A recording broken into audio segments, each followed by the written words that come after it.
அடுத்து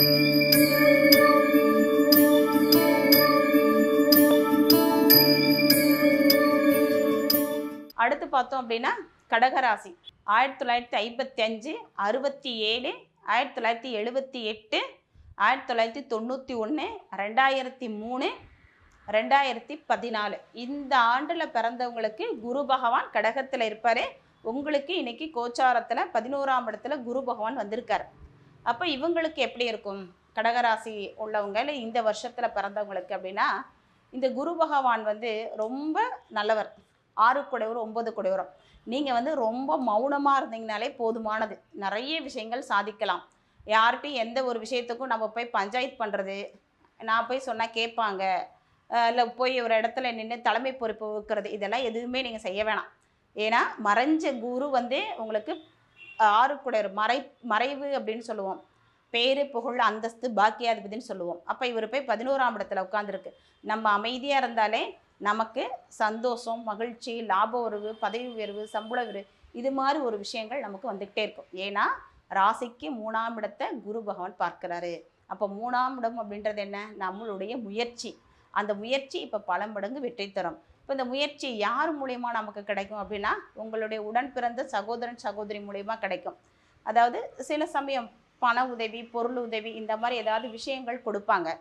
அவங்க அதாவது அண்ணன் தம்பி உடன் பிறந்த சகோதரன் சகோதரி கொடுப்பாங்க, அல்லது நீங்கள் அவங்களுக்கு கொடுப்பீங்க. இதெல்லாம் ரொம்ப நல்லாயிருக்கும். மொத்தத்தில் நீங்கள் சொல்ல போகணும் அப்படின்னா, இந்த கடகராசிக்காரங்க அன்புக்காக எதை வேணாலும் செய்வாங்க. எவ்வளோ தூரம் கீழே போகணுமோ அவ்வளோ தூரம் கீழே போவாங்க. ஆனால் அதிகாரம் பண்ணுனா ஒரு நிமிஷம் கூட அவங்க இருக்க மாட்டாங்க. அந்த இடத்துல விட்டுட்டு வெளியில் வந்துக்கிட்டே இருப்பாங்க. அதிகாரம் பண்ணுனா அந்த இடத்துல ஒரு நிமிஷம் கூட எடுக்க மாட்டாங்க. ஏன்னா அவங்களுக்கு அதிகாரம் பிடிக்காது, அன்பு மட்டும்தான் பிடிக்கும். அவங்க அடுத்த கட்ட வளர்ச்சியை நோக்கி தான் போயிட்டுருப்பாங்க. கடந்த கால நினைவுகளை பற்றி அவங்க பேசவும் மாட்டாங்க, யோசிக்கவும் மாட்டாங்க. அது நாளைக்கு என்ன பண்ணலாம், நாளா நாளைக்கு என்ன பண்ணலாம் இப்படின்ற திட்டத்தை போட்டு போட்டு பயணம் பண்ணிக்கிட்டே இருப்பாங்க. சரிங்களா? நீங்கள் வந்து யாரை வழிபாடு பண்ணால் ரொம்ப நல்லாயிருக்கும் அப்படின்னு பார்த்தீங்கன்னா, அதாவது திருநெல்வேலியில் இருக்கக்கூடிய நெல்லையப்பர் காந்திமதி அம்மாவை வழிபாடு பண்ணிக்கோங்க. உங்களுக்கு ரொம்ப நல்லாயிருக்கும். அதாவது சிவன் கோவிலில் ஒரு சில கோவிலில் சிவன் ஐயன் வந்து நல்ல பேரும் புகழும் உடையவராக இருப்பாங்க. ஒரு சிலர் கோவிலில் பார்த்திங்கன்னா அம்பாள் சக்தி வாய்ந்ததாக இருப்பாங்க. அப்போ இந்த கடகராசியில் இருக்கவங்க எல்லாருமே பார்த்தோம் அப்படின்னா, அம்பாள் வலு அதிகமான உள்ள கோவிலில் போய் வழிபாடு பண்ணுறப்ப நமக்கு ஏற்படக்கூடிய பிரச்சனைகள் வந்து சூரியனை கண்ட பனி போல அகலும் அப்படின்றது ஒரு ஐதீகம்.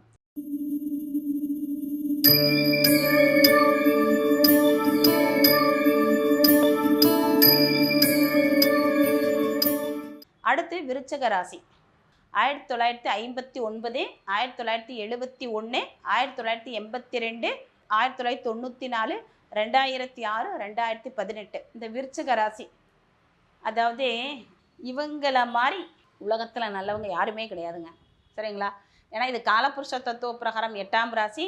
இயற்கையாகவே பார்த்தீங்கன்னா இப்போ குரு வந்து பார்க்குறார். புரியுதுங்களா? அதாவது ரகசியமாக பார்க்குறவங்க இவங்க மட்டும்தான், வேறு யாருமே கிடையாது.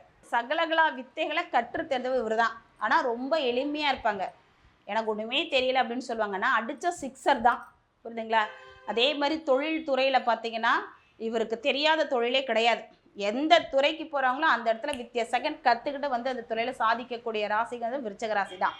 ஏன்னா குரு பகவான் உங்களுக்கு 2 குடைவர் 5 குடைவர்.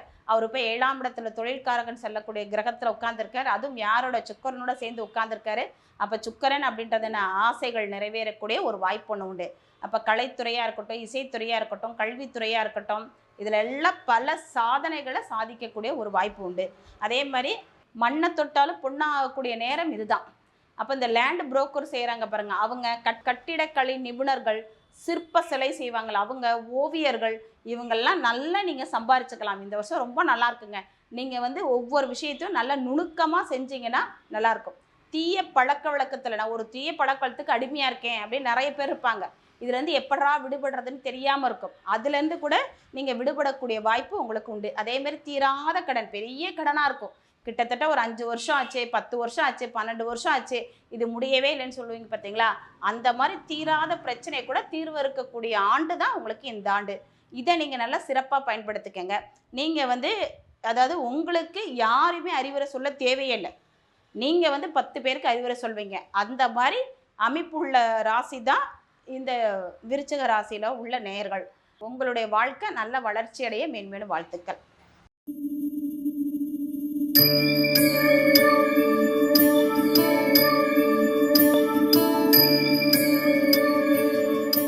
அடுத்து மீனராசிக்காரங்க. 12 ராசியில மோட்சம் தரக்கூடிய ராசி மீனராசி தான். மீனராசிக்கு வந்து சந்திரன் 1க்கும் 10க்கும் உடையவர். 1ன்றது ஜாதகர், 10ஆம் இடம் தொழில். அப்போ இந்த ஜாதகர் வந்து நல்ல தொழில வளர்ச்சி வருவேன் அப்படின்னு சொல்லி யோசிச்சு நீங்க செஞ்சீங்கன்னா தொழில நல்ல வளர்ச்சி. எனக்கு தொழிலாம் வேணாம்ப்பா, போதும்ப்பா, நான் இப்படியே இருந்துக்கிறேன் அப்படின்னு இப்படியே தான் இருக்க முடியும். வேறு எதுவுமே பண்ண முடியாது. நீங்க எந்த அளவுக்கு முயற்சி போடுறீங்களோ அந்த அளவுக்கு உங்களுக்கு பல மடங்கு வெற்றி கிடைக்கக்கூடிய ஆண்டு தான் இந்த ஆண்டு. ஆனால் நீங்கள் வந்து 2 விஷயத்த நல்லா ஞாபகத்தில் வச்சுக்கோங்க. அதாவது எந்த ஒரு விஷயம் செய்கிறதா இருந்தாலும் நேர்மையான முறையில் போய் செய்யுங்க. இறைவனுடைய வழிபாட்டுனால போய் செல்லுங்க, நல்லாயிருக்கும்.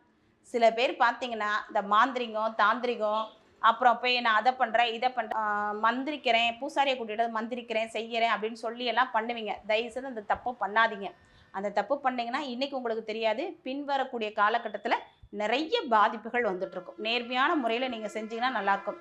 மீனராசிக்காரங்களாம் வாழ்க்கையை தியாகம் பண்ணியிருப்பாங்க. தனக்குன்னு வாழ்ந்ததா இன்னைய தேதி வரைக்கும் சரித்திரமே இல்லை. ஒன்று எங்கள் அம்மாக்காக வாழ்ந்தேன், இல்லை எங்கள் அப்பாவுக்காக வாழ்ந்தேன், எங்கள் அண்ணனுக்காக வாழ்ந்தேன், என் குழந்தைக்காக வாழ்ந்தேன், இப்படி தான் சொல்லுவாங்களே தவிர எனக்காக வாழ்ந்தேன்னு கேட்டு பாருங்க, இல்லை. சரிங்களா? ஏன்னா மீனராசி அப்படின்றது என்னன்னா 2 மீன் சிம்பிள் போட்டிருப்பாங்க. சரிங்களா? அதாவது ஒன்று திமிங்கலம், இன்னொன்று கண்ணாடி கூண்டுக்குள்ளே வச்ச மீன். அதாவது திமிங்கலமாக இருந்தால் வாழ்க்கையில் ஜெயிச்சு போய்கிட்டே இருக்கலாம். கண்ணாடிக்குள்ளே இருக்கக்கூடிய மீன் பார்த்தீங்கன்னா நம்மளோட உதவினால தான் வரும். அது மாதிரி உங்களுடைய வாய்ப்பில் பாருங்கள், யாராவது ஒருத்தர் உதவி பண்ணுவாங்கன்னா அவங்கள பிடிச்சி நீங்கள் தாராளமாக மேலே வரலாம். 2 உங்களுடைய இவங்க இப்போ இந்த மீனராசிக்காரங்களுக்கெல்லாம் பார்த்தீங்கன்னா மேக்ஸிமம் 2 திருமணம் அல்லது மனைவியே இல்லை 1க்கு மேற்பட்ட திருமணங்கள் செஞ்சவர்கள் நிறைய பேர் இருப்பாங்க. அப்போ மனைவியை பற்றி நீங்கள் கணவன் மனைவியை பற்றி குடும்பத்தை பற்றி சிந்திக்காமல் தொழில் தான் சிந்திப்பீங்க. அந்த தொழிலுக்கு முக்கியத்துவம் கொடுத்தீங்கன்னா இனி வரக்கூடிய ஆண்டுகள் உங்களுக்கு ரொம்ப நல்லாயிருக்கும். அதாவது கணவன் மனைவி அப்படின்ற ஒரு விஷயத்தில் முக்கியத்துவம் கொடுக்க மாட்டீங்க, தொழிலுக்காக தான் முக்கியத்துவம் கொடுப்பீங்க. அப்போ தொழிலுக்கான முக்கியத்துவம் கொடுத்தீங்கன்னா வரக்கூடிய ஆண்டுகள் மிக சிறப்பாக இருக்கும். 2வது நீங்கள் நிஜத்தை நம்பவே மாட்டீங்க. போலியானது நம்பி தான் உங்களுடைய பணம் பொருள் நிறைய விரயமாகுது. நீங்கள் அந்த போலியை நம்ப வேண்டாம், நிஜத்தை மட்டும் நம்பினீங்கனாலே வாழ்க்கை வெற்றி உங்களை தேடி வரும். 2வது இந்த பதிவு கேட்ட அனைவருக்கும் ரொம்ப ரொம்ப நன்றிங்க. ஏன்னா உங்களுக்கு எவ்வளவோ வேலைகள் இருக்கும், நேரங்கள் இருக்கும். உங்களோட நேரம் காலத்தெல்லாம் ஒதுக்கி அது பொன்னான நேரத்தை என்னுடைய வீடியோ பார்த்ததுக்காக ரொம்ப ரொம்ப நன்றிங்க. 2வது இந்த உங்களுடைய ஜாதகத்தில் இப்போ நமக்கு எல்லாருக்குமே பேசுனது பொதுவான பலன் தான்.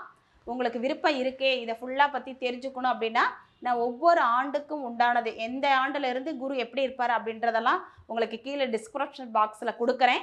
அதை பார்த்து நீங்கள் படித்து தெரிஞ்சுக்கங்க. நன்றி, வாழ்த்துக்கள். இந்த பதிவு பிடிச்சிருந்ததுன்னா கமெண்ட் பண்ணுங்கள், லைக் பண்ணுங்கள், ஷேர் பண்ணுங்கள். நன்றி, வாழ்த்துக்கள்.